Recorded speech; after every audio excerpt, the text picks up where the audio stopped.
Hi everyone, welcome back to our channel. In this video, I'm going to show you how the mouse parallax effect on this Depicter pop-up was created. With your pop-up open in the Depicter editor, select one of the images. Go to Options and enable the parallax effect. Click on Edit.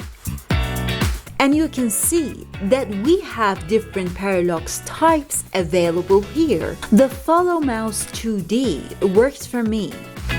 I'm setting a 3% X movement and a 2% Y movement.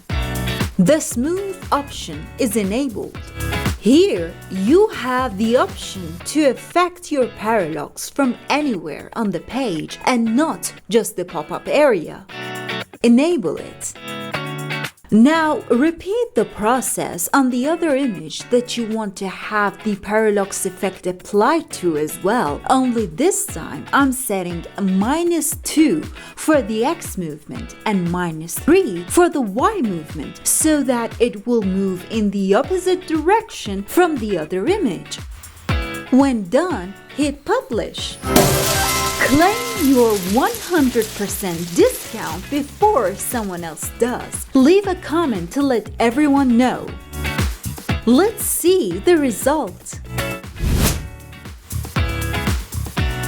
And there you have it. You can see that the parallax is taking effect when I move my mouse anywhere on the page. Alright, that's it everyone. Hope you enjoyed the video. Let us know in the comments what you think. Ciao!